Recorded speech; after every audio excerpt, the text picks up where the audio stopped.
Ladies and gentlemen, coming soon, a podcast you've all been waiting for. The movie podcast to end all movie podcasts. A podcast that discusses and critiques the best of the best and the worst of the worst movies playing at a theater near you. With a host whose opinions have been deemed as fact by your favorite fact checkers. And that's a fact. Without further ado, let me introduce you to the movie maestro, the tyrant of theater, the gumshoe of review, the man that makes theater employees and Hollywood execs shiver by his mere presence. Ladies and gentlemen, the judge, the jury, the sultan of cinema, Justin Henson. Welcome to the Movie Wire.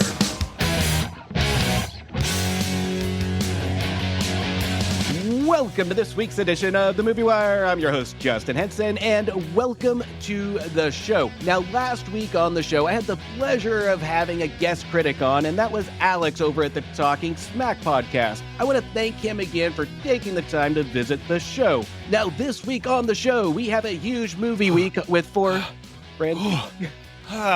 Josh? I'm here. You made it? You made it for what? The review. I heard you were having a host from Talking Smac on, so I got here as fast as I could. Wait, Josh, that was last week. Alex from your show came on and we already did that review. But you're already here, so I guess we can fit something in. Now, have you seen any movies this week other than Evil Dead Rise? I watched the Ana de Armas and Chris Evans action rom-com Ghosted. So, okay, well, Josh, you know you're always welcome on the show. Okay, kind of a surprise. And you know what? Between our guest spots, between both of our shows, I don't think we get enough podcasting bro time. So how about we do this? Instead of the 4 movies I was going to cover, how about we turn down the lights, pour some wine, and you can enjoy my soothing voice to a couple of rom-com reviews that are available on streaming right now. And then you can join me for the final review of the Apple TV Plus Ghosted. So let me get this straight. You invited me to come on the podcast to review Evil Dead Rise, even though you know I don't like horror movies. And then I ran all the way here to find out you've already done that review, and now you're asking me to review a rom-com with you. Well, yeah, I mean, we've already reviewed Evil Dead Rise. I mean... How'd you know I like rom-coms? Of course I'll review those with you. Fantastic! It's a date this week on the show. Josh, before I introduce the movies, I know I said it's a bro date, but it's going to be extremely distracting having you blow in my ear while reading these reviews. I'll let you finish while I take a breather. Get some water. Could you maybe just scooch over just a little bit?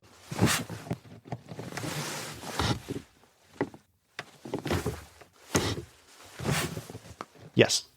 This week on the show, a 40-year-old woman goes back to 2002 to relive her 18th birthday over and over and over again. Now streaming on Netflix is One More Time. A trip to Vietnam leads to love in the Netflix original movie, A Tourist Guide to Love. You've heard of Girl Meets Guy. Get ready for Boy Meets Spy in the Apple TV Plus action adventure comedy, Ghosted. Ready for our verdict? Let's get into it.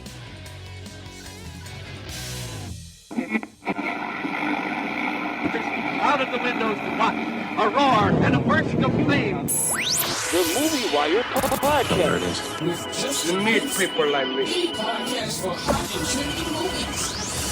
The Wire. And here we go. An executive goes through an unexpected breakup, then accepting an assignment to go undercover and learn about the tourist industry in Vietnam. And another Netflix rom-com, A Tourist Guide to Love. Amanda Riley here from Tourista World Travel. Amanda. John called. He wants to make sure that you come home early. Look at us, 5 years. The man is clearly putting a ring on it. Amanda. Yes. You're moving to Ohio? Amanda Riley does not get put on hold. You need to get out of town. We are sending you to Vietnam. I choose adventure. I'm taking chances. I'm Sid, your new tour guide. Dancing the What brings you to Vietnam? I want to find out new me. I want experience. Put that guidebook away. Why? It's for tourists. I'm a tourist. No, you're a traveler. A tourist wants to escape life. A traveler wants to experience it. Fill me in. Is it yummy? We are grown women. Why do you use words like that? When you open yourself up to new possibilities, you'll be surprised where life can take you. There's just so much to be said for throwing away the guidebook.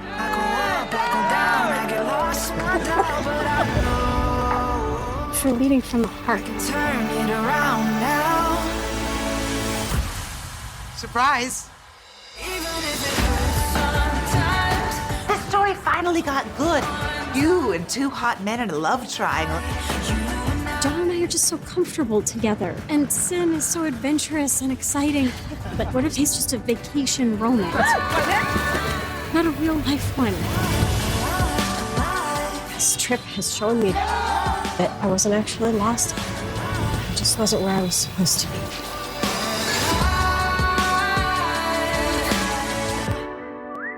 What did you wish for?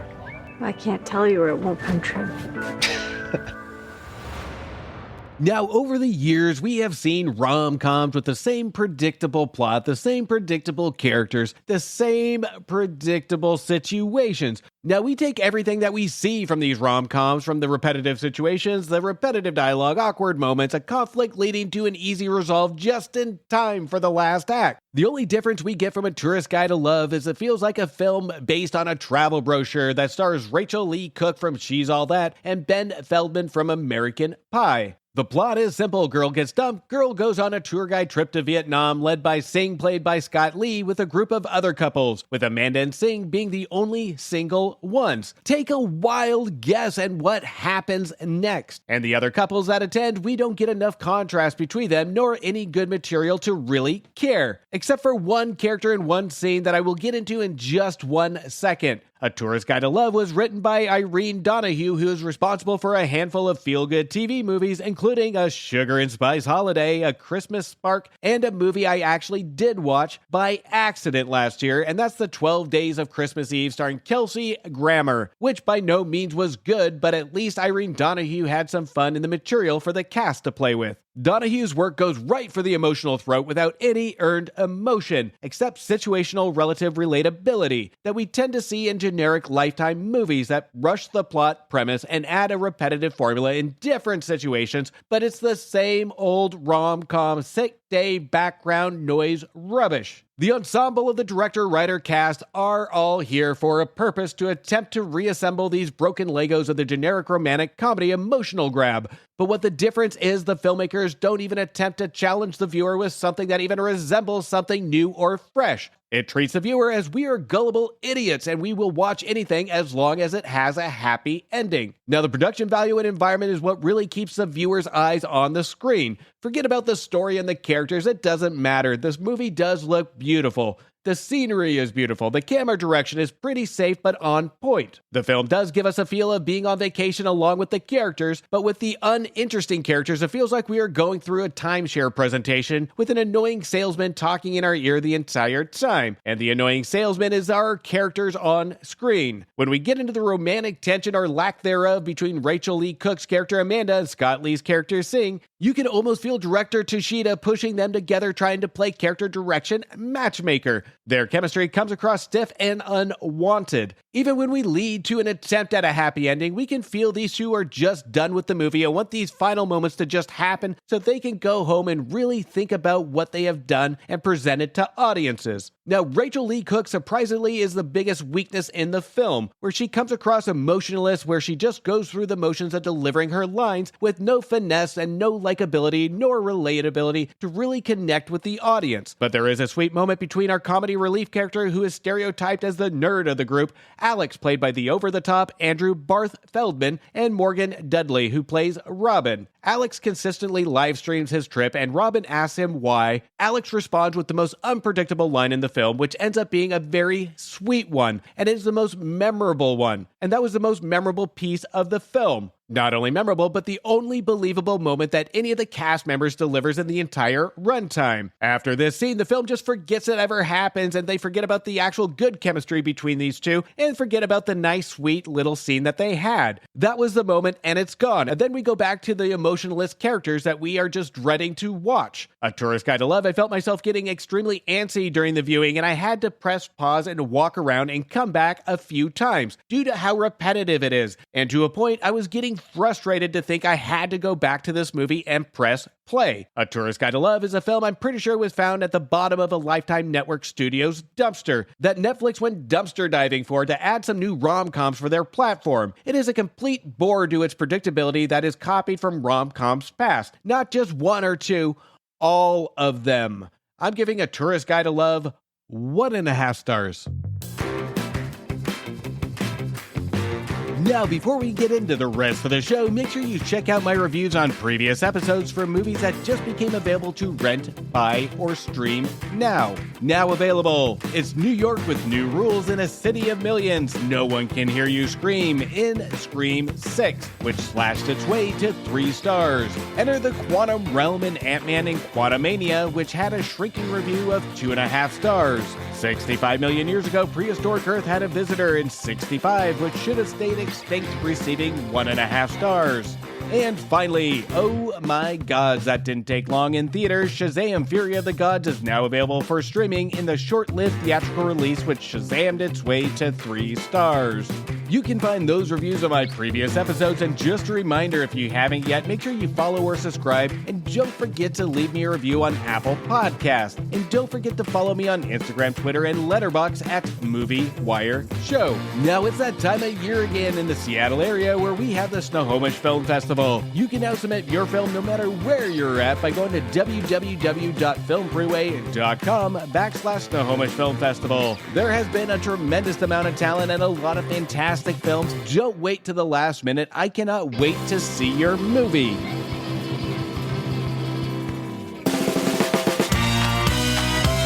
On her 40th birthday, Amelia makes a faithful wish to be 18 again back in 2002, but soon regrets it when she's struck reliving the day over and over again. Now streaming on Netflix is the Swedish film One More Time. So I'm wearing that on top, and then I have my denim skirt, you know, the long one, and then a corset on top. Oh, and I cut some slits from here all the way to here. Amelia. Won't that look good? Hot and so hot in here. So hot and oh. Happy birthday, babe. Max, Yeah. we were a couple. Yeah, you mean we are? But Hindus believe that time moves in cycles without a beginning or end. They believe in reincarnation, rebirth, and getting another chance. Is that what's happened to me? That I got another chance? No, it's the best time of my life.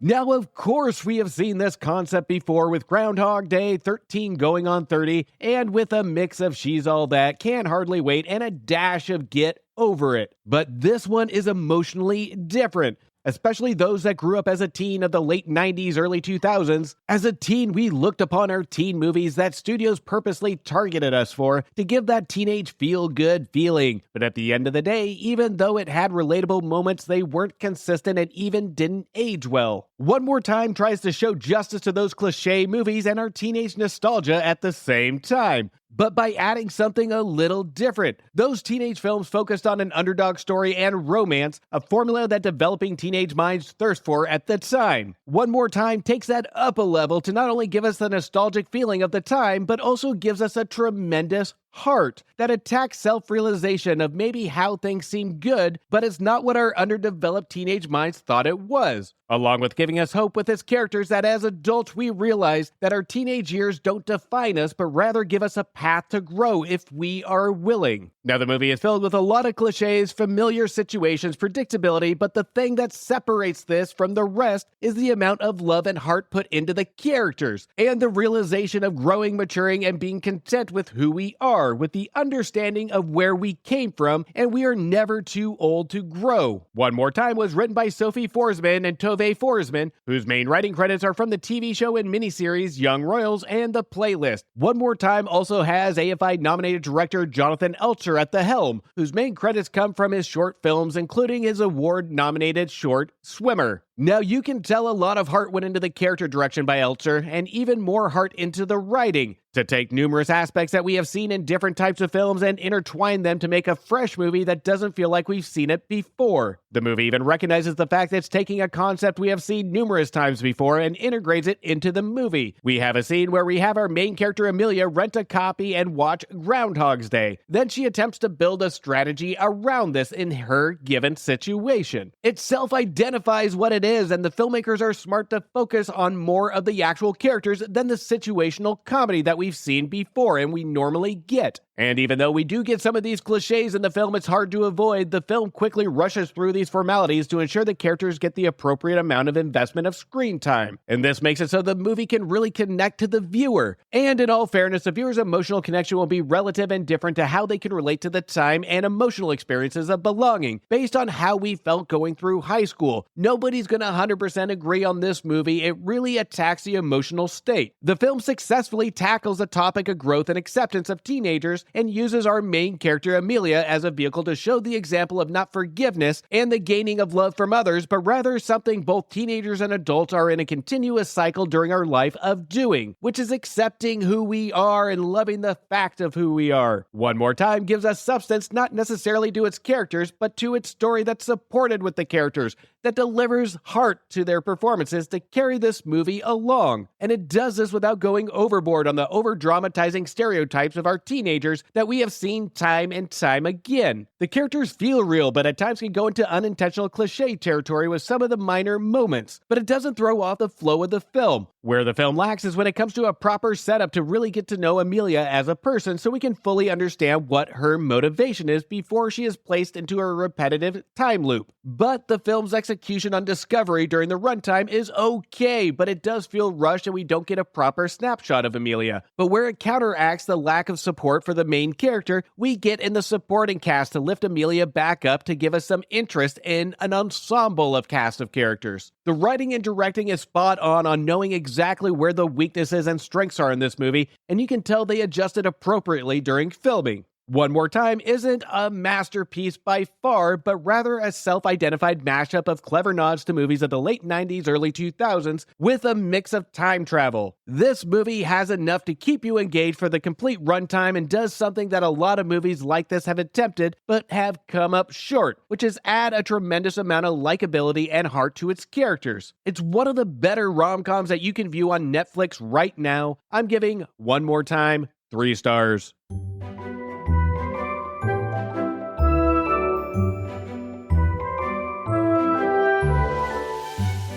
Now, one of my favorite things to do is to drop in with one of my favorite cinema podcasts and favorite cinema podcast hosts, and that's Antonio over at the Cultworthy Podcast. Now, over the last couple of weeks, this is the first time we have ever done a 2-part episode where we discuss traumatic animated tunes. The second installment and final installment of this 2-parter is now live. In the final episode in this 2-parter, we cover The Last Unicorn and Rock and Rule, 2 fantastic movies and 2 fantastic pieces of conversation between the Movie Wire and the Cultworthy. It's always a fascinating conversation between us two, and don't forget to follow or subscribe to the Cultworthy Cinema Podcast. If you haven't tuned into part 1 yet, make sure you do, and do not miss the conclusion to our Traumatic Tunes episodes. Now, Josh, I know Alex covered it last week, but now that I have you on my show, I really want to hear it from the horse's mouth. Tell us about Talking Smac. Talking Smack is an excuse for me to hang out with a bunch of my nerdy friends that I made while I still worked at GameStop. Alex was a newer job that I got to know him through, but he's just as big of a nerd as the rest of us, and he's good people. But we like talking blockbuster movies, comics, video games, all the nerd culture stuff, a little D&D, a little Star Trek, lots of Star Wars.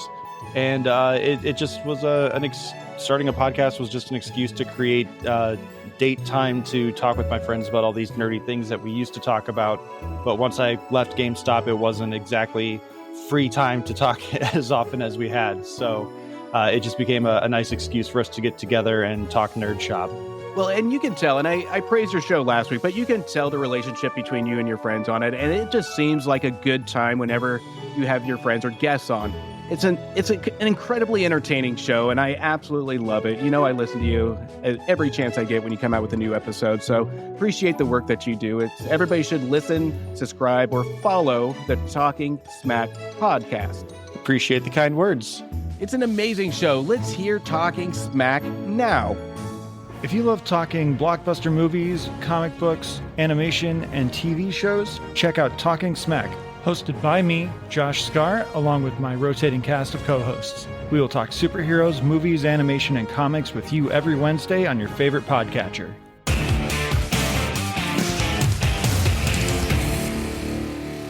Cole falls head over heels for enigmatic Sadie, but then makes the shocking discovery that she's a secret agent. Before they can decide on a second date, Cole and Sadie are swept away on an international adventure to save the world in the Apple TV Plus original, Ghosted. I was just wondering if you wanted to, go out sometime. You want to get a coffee? Now? Yes, now. I'll just hang on. When I wake up, well, I know I'm gonna be. Her name is Sadie. Who wakes up next to you? I mean, I know this sounds crazy, but I think she might be the one. Yeah, I know I'm gonna be the man who goes along with you. She really is great. You'll see. Any word? She ghosted him. I bet she hasn't even seen your text. She does travel a lot for work. Go to her. I'm going to London.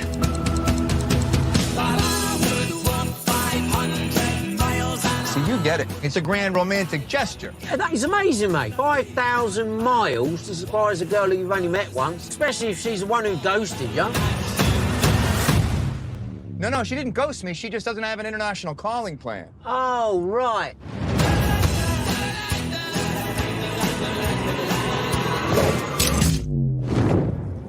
Where am I? Oh, God, you have the wrong guy? I'm a former. Wait. Whoa.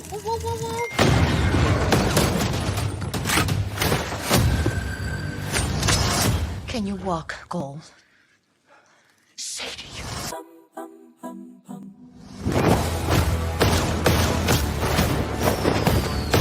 Who are you? CIA. So confused. They kept asking me about the tax man. They asked you about the taxman? They think I am a tax man. You're the tax man. Oh, my God. Oh, my God. You got me kidnapped and tortured all after one day. I swallowed a rock. You're the one who flew to London. It was a romantic gesture.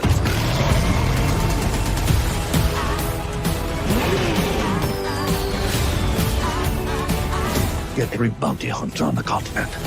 I want her alive. This is bigger than you and me. Didn't it ever occur to you that he could be a foreign asset trying to compromise your mission?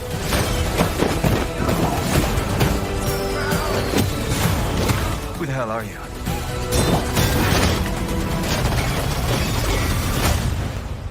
I'm the boyfriend.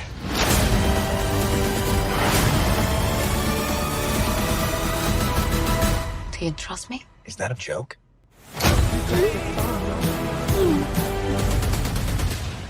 Now, we are used to seeing a lot of these action-adventure comedies come out more recently, like Shotgun Wedding, The Spy That Dumped Me, and the more well-executed The Lost City. And now we have Chris Evans in Ghosted. These films take a really tight cast and attempts to put them all in a situational adventure comedy. When we take a formula like this, the cast and material has to be on point, especially with comedic timing, or else the material will come across stiff.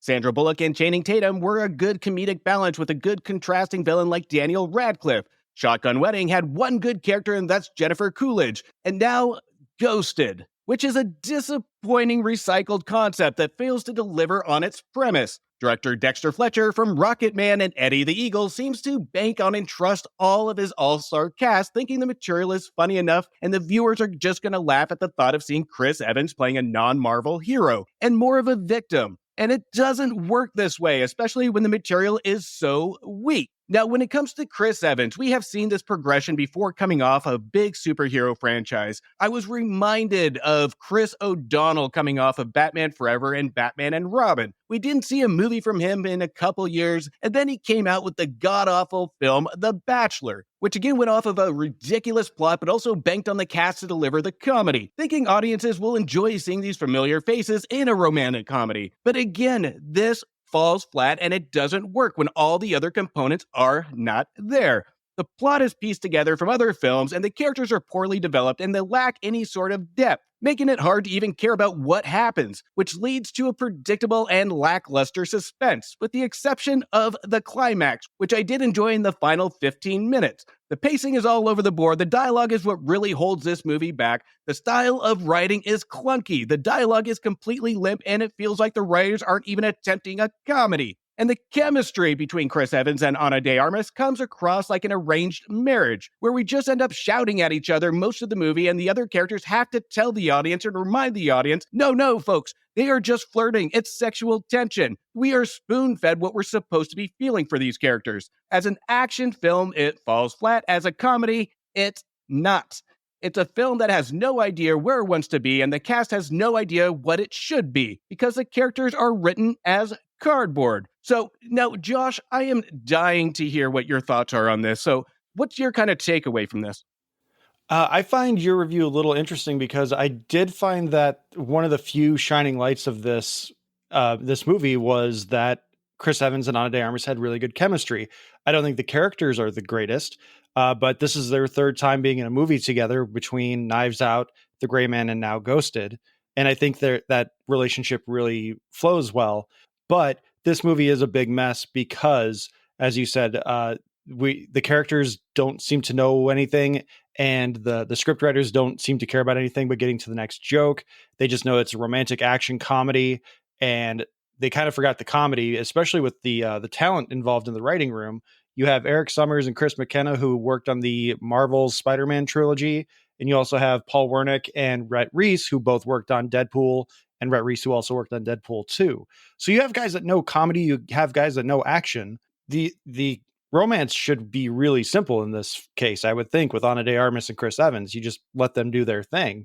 Pretty people trying to pretend that they're not interested in each other. That's not a hard concept, I would think. But the movie, I think, hits really well on the action beats. The visual effects, not so much, but the story is definitely just kind of it's a date night middle ground, I think, where your partner wants to watch something cheesy and romantic and you want to watch something actiony. This is a perfect middle ground for you.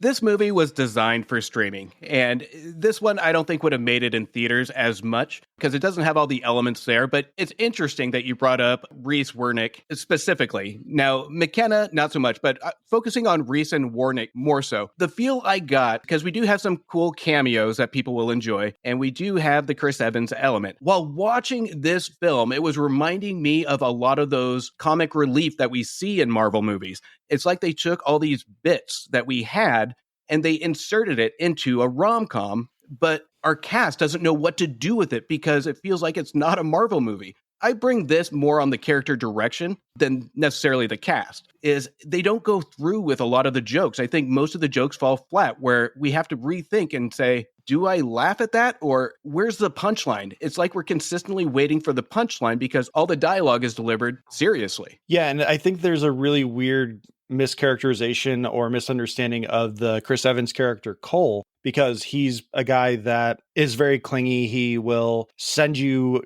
100 text messages in 2 days and he won't care that you're not responding. He's going to live in this delusion that we had a good time. There's no way that we had a bad time. So I'm going to keep texting you until you tell me that this was a bad time.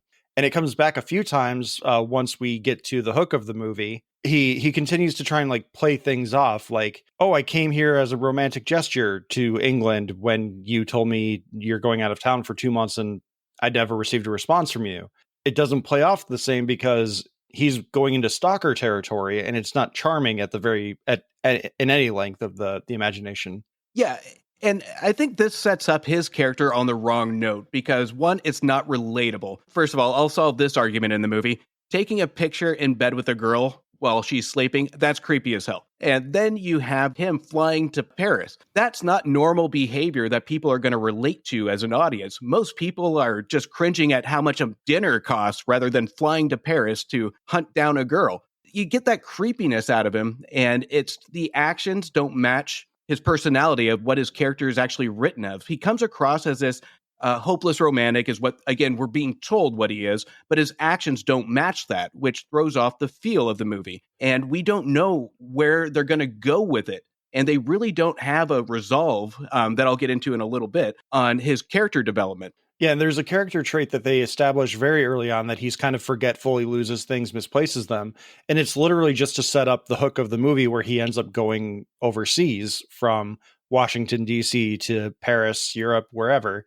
And then it's that character trait is completely gone. Yeah, I think the filmmakers can actually sell the concept of this, but I think what really doesn't support it is a lot of the lack of production value and detail they put into this. We see him wandering the streets of Paris, and then he gets picked up, which doesn't really make sense to me. It seems very sloppy and just thrown in. And then you have details like the tech. You have these fancy cars that you see everybody driving. You have a lot of the lie detector test. That's unbelievable, but you know what? It looks high tech, so whatever. And then you have this scene that kind of was my final straw, which is towards the climax where he has an earpiece in that looks like an earpiece from the 80s. It has that tan brown. It's almost falling out of his ear. I don't know where the detail is. It would make more sense to leave that out because we already know he's talking to somebody. He has an earpiece in, and then you have this hearing aid that's about to fall out of his ear that looks absolutely ridiculous. You can see it from a mile away, but that is just a couple of the details that doesn't really support any of the actions that the characters are doing. I just think there's a lot of ridiculousness in the plot and detail and not enough ridiculousness in the actual characters. Yeah, I think the characters needed a bit more personality and quirkiness. I agree wholeheartedly with that. And the story is pretty straightforward, but they really missed the mark in establishing a character arc and following through with it, because it really just felt like they needed the character to be this kind of character before we moved on to the next side of the story where they need to be a different kind of character. Yeah, and the one thing I kind of want to go into here is we have this new spike in action, adventure comedies with the female taking the lead. And I love this aspect of it where we get rid of that stereotype that it's only men that can be the action stars, that can be the superhero. And we're seeing a lot more of that in movies, but I'm actually torn on a lot of this on how they're portraying it. I think the intent is there. I think their morals are there to actually drive this story. But to me, when it comes to this, I think most of the characters are taking a backseat to Chris Evans. We want this to be almost a female-led movie with a good female lead. But it's like she's a side character to Chris Evans. Anytime she has a good line, she's almost pushed aside to have Chris Evans in the spotlight. And Ana de Armas starts off the movie as a big focal point on kind of the strength of the movie. And then there's no character progression from Chris Evans, but yet they still focus on him. That's a really good point. I hadn't actually considered that, but it does feel more like a Chris Evans vehicle than an ensemble, or at least a dual role kind of performance with between him and Ana de Armas. And I think that she does kind of play more of a single note character where just at the end of the movie, she's like, oh yeah, and by the way, spoilers, but I mean, you can tell from the trailers. She's like, oh, he's my boyfriend. It's a really predictable movie, although I will say the end of the movie in do you remember at carnivals, there's that big spaceship that spun around called the Graviton? Oh yes, I thought the same thing. That's the only thing I could think of. I thought that was a really fun climactic fight in the movie. I wish they would have played more with the physics of it, because there was one shot where Chris Evans' character rolls down through some tables and some seats, and he's kind of playing with the physics of the motion. And I thought oh, wouldn't that be interesting to see throughout the entire fight? Kind of like the rotating hallway in Inception. But this isn't that kind of movie, unfortunately. Yeah, and going into the climax, I mentioned that earlier in my review, is I like the concept of that. I think the idea of it, they stretched with not a lot of stuff happening in the middle of it, just a lot of rolling around. But the design of it was absolutely spot on, and I did think that was the most enjoyable piece of it. And you brought it up, and thank you for doing that, is while they're sitting at the table, she identifies Chris Evans, and I get it's a rom-com, and I get there has to be a romantic element to it, but it has to be earned, and it has to make sense for both parties. And by her appearing as a hero, I get it. I think that an attempt to save the movie on what its messaging is trying to be, but the fact she sits down and says, "That's my boyfriend," kind of almost takes away from what the power and strength that she has versus giving him the credit. And we kind of skip over the fact that she's a CIA agent. She's the one that's been saving the world. But then we take this guy and that doesn't really have any deserved progression in his character, again, steals the spotlight. And I think, to me, compared to The Lost City, I think this one is more taking a step backwards than forwards when it comes to what the filmmakers, I think, intended to do. And I think it's a kind of a poor example of what we should be getting out of a movie like this. That's a great point. The equality and the representation of the badass woman, I think, is something that really needed to be followed through with this. And it, as you said before, it feels more like a Chris Evans vehicle than it does a complementary vehicle where Chris Evans' character, which that's another thing with the character development. In these kind of movies, there's usually a big deal about the not super spy guy having a real big issue with having killed someone, and they have to kind of process through it. Where this one, he's like, I killed someone and threw him off a bus. Yeah. And then that he has no problem killing for the rest of the movie. But in that first action sequence where he's getting broken out by Ana de Armas's character, Sadie, he's like reluctant to shoot. He's pointing the gun at them like, stick him up. I really don't want to shoot you. And from that point on, after the bus sequence, he has no problem going after these guys. And usually there's like a moral gray area where the other protagonist who is used to killing is like, these are the bad guys, they're going to kill you no matter what, so you kill them first. And they kind of justify it that way, but they don't even take that step. In that sequence where he's like, I just killed someone, Ana de Armas just walks off the bus and is like, let's go. Yeah. And we go back to the relatability factor. If I was on that bus, again, both of us, I don't know about you, but I'm not an action star. I am the exact opposite. But if I'm on a bus and I'm in a situation like that, my first instinct isn't going to be in a high-speed chase to grab a gun or I don't know what's going on. The adrenaline would almost handicap me to hugging the first thing I see. So he gets into that situation, and I can see the aspect of, okay, well, I've already done this. What's next? But again, there's little to no dialogue to actually move him forward on that. I totally agree with that aspect, but I think the action, I think they relied way too much on it, and I wasn't utterly impressed with it. I think it's just the standard formula of the action that we see up until we see that last 15 minutes. So I think with that concept, it's just overly recycled, and it's stuff we've seen before and before. There's nothing that stands out. If we go back and see this movie, the one thing that's going to stand out that I'm going to remember is the cameos. And even though I think it was kind of a little wasted here and there on having these cameos in, I do think it was a fun comic relief. That first sequence of cameos, which, I mean, this movie is filled with cameos. You have like Tim Blake Nelson. I can't remember the guy. He played one of the scientists in Pacific Rim that wasn't Charlie Day. And then there's a handful of cameos that I'm not, or not a handful, but there's a few cameos in the middle of the movie that I'm not going to spoil because I do think they are fun. If you're going to watch this, I don't want to have those spoiled. But the last cameo that we get at the end of the movie, that one took me out of it. That one was just a bridge too far. And I will spoil that one. It's Ryan Reynolds. He shows up as a guy who has had his quote unquote manhood blown off, and he's trying to apologize to Sadie for treating her so poorly. And it's overdone, and it's not needed at that moment in the movie. Yeah, that one was, you can tell that one was probably thrown in at the last minute. They probably saw him on the studio grounds and said, hey, you got 5 minutes. So that one, it didn't make sense, and it just seemed pointless. And it just, they were reaching for that final comedic moment in a high tense scene. And you're right, it wasn't necessary. And it didn't make me laugh. It just felt forced and thrown in. Like it was almost desperation. It was low hanging fruit for just a last minute, like, oh my goodness. Now, I kind of want to talk about this because this is also something that really bugged me. And I want to get your insight, see if we're on the same page. Now I talked about the dialogue. I talked about a lot of the material being not knowing whether it should be comedic, whether it should be too serious. I think the writers are on two separate pages. But then I look at the villain, and it almost confirms that this should have been a different movie, with Adrian Brody playing the villain that was completely too straightforward, too serious, and he came off as a complete Bond villain. And I kept thinking to myself, we look at Daniel Radcliffe. Before I saw The Lost City, I was like, there's no way this guy's going to pull this off. I can't take him seriously. But he actually did a fantastic job because he had fun with the role.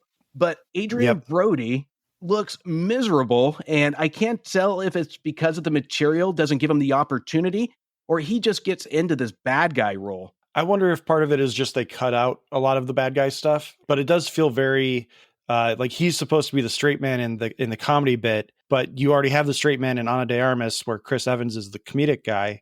Mm-hmm. So you need the villain to be a little bit more over the top, which is what I thought Tim Blake Nelson was going to be. I thought he was going to be like your quirky, weird villain in this whole thing, but he unceremoniously gets killed off immediately. And we get stuck with Adrian Brody as Levesque. For every moment he was on screen, I'm like, it feels like he's doing a really weird Bill Skarsgård in John Wick 4. Oh, yeah. And like, when did the Frenchman become the bad guy in action movies again? I was waiting for a German bad guy. Come on. I think villains were miswritten. And again, we get that conflict. There's a couple things that went wrong in this movie, which would, one, be the material. The material doesn't give anything. And two, I think it's a completely miscast. I think they went with the big names, I think, of what would attract viewers to it instead of what would make the material attempt to work. I think it would have been much better with people with comedic experience to actually play with this, improvise a little bit. But we have these straightforward shooters come on and act their lines, but they don't know how to work with improvisation and the comedic timing. Yeah, Chris Evans has a lot of charisma and he can do comedy really well if you look at him in like Scott Pilgrim versus the World. Yeah. But if you ask him to improvise and kind of do a lot of what Chris Hemsworth does in even just the Thor movies, if not like going into Ghostbusters and other movies that he's been a more comedic character in, he's not what Chris Hemsworth can do. He's not even what like Chris Pratt can do in improvisation sequences. Now, did you watch this with your wife? I did. Yes, it was a date night. So maybe this is a different perspective here because I watched it by myself when everybody was in bed. So I had no date to this movie. So what does your wife think? Did you guys as a couple, did you have a good time, a good discussion? So if people were to listen and say, would this be a great date movie? What would you say? I wouldn't say it was a great date movie, but if you had nothing better to watch, I would say if you're looking for something to fill 90 minutes, that'll satisfy your action palette, satisfy your romantic comedy palette, it's fine. I wouldn't say it's great, but it's something that will satisfy both parties' wants. Yeah. And given the runtime, now I'm going to correct you because the runtime is almost 2 flippin' hours. I think this movie should have been 90 minutes. But this is one of those movies that I will say would be a good date movie if you and your dates, I shouldn't say dates, whoa, different lifestyle. If you and your date had about 100 different drinks and you're just drinking the entire runtime, I think you might have a good time. I did not have a good time whatsoever. Apple TV isn't really known right now, or Apple TV Plus, I should say, isn't really known right now for their rom-com. So they're kind of dipping their toes into this bank to get a new audience, I think. And I think for the first go around, I think they fell a little flat. Yeah, they're definitely not known for their movies yet. They are really becoming more well known for their prestige TV, Ted Lasso, Severance, Shrinking. There's some really good content as far as series go, but the streaming movie pipeline still needs a lot of work. They did come out with Tetris. Tetris is one of my favorites this year. I still haven't seen Tetris, which I did listen to your review, and I'm very excited to see that one. All right. So with that said, Josh, I am dying to know your review on this. So what would be your rating? I'm going to give it 1.5 stars. Oh, I thought you were going to go above me. Oh, that's not fair. So I am going to agree. I am going rate Ghosted 1.5 stars. Josh, I want to thank you. And I know we gave you a little flack last time when Alex was on the show. As is tradition. Yeah, as tradition. But I want to thank you for rushing over to the show and spending a little time with me and talking Ghosted on Apple TV. It was a good date, Josh. I appreciate you coming on. I appreciate you having me. I got to start running back to Chicago now. So, Josh, thanks for coming. Hopefully we have you on again soon. Say bye, Josh. Bye, Josh.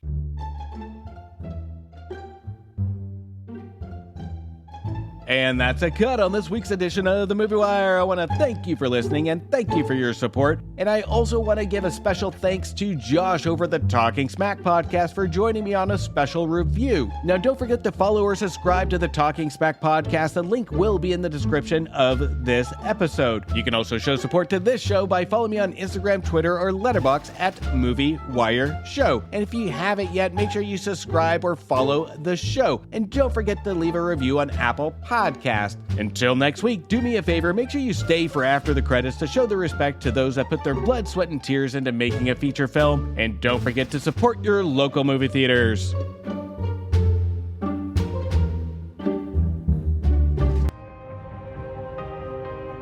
A verdict has been made on this episode of The Movie Wire by your host, Justin Henson. He thanks you for listening to the show.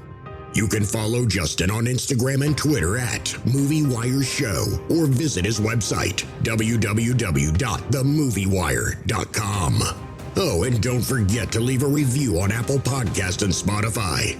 I'm sure he'd love to hear from you. Until next time, we will see you at the movies. Thank you for bringing me to the movies.